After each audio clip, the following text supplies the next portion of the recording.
Anyway, yeah, I guess something happened with my video feed, but get that starter out first, and then your connections are super easy to get undone instead of having to jack it, take the wheel off, take the fender skirt off, and all that jazz.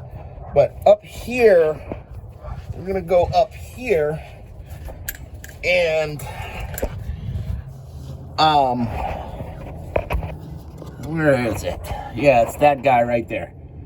Kind of gotta be careful of that connector. You don't want to force the starter too high. You could break that thing. I'm guessing it's the park interlock on the transmission there. I broke that thing, but it's got a rubber grommet that fits over the connector, so it's gonna stay in there pretty snug.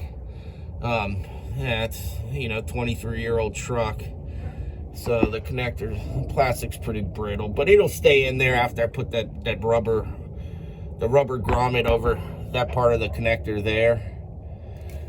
But be careful of that guy up there. But yeah, you can get this starter out without having to disconnect these connections.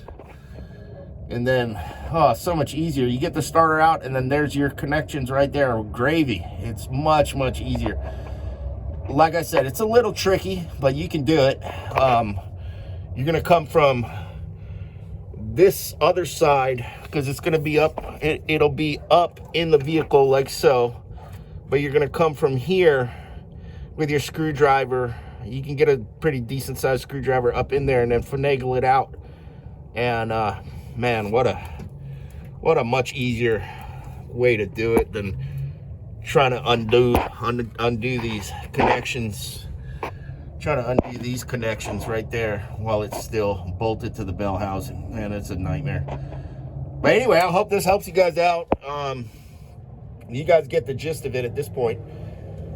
2000 Silverado 1500 5.3 liter, going on 380,000 miles. What a trooper. We got an Impala. That bad boy is about 380,000 miles too. Purrs like a kitten. Hapco stop leak, baby. Check it out. Great stuff. Works awesome. That worked on the Impala. Our Impala was leaking puddles. Now it just drips. Man, Hapco, I put it in the rack, the transmission and the engine oil, and Hapco stop leak sealer, man, works great. It seems to be the best one I've ever used yet. This one's got some leaks, but not bad. I mean, barely. This one just trips a tiny bit. Blown head gasket. We're going to take care of that at some point after we put the other motor back in here. And I hope this video helps you guys out for doing a starter on a Silverado. I'm not sure exactly which years. I want to say 2000 to 2006. I'm not positive, but anyway, you guys take care, man. And I hope this helps somebody out. Later. Peace.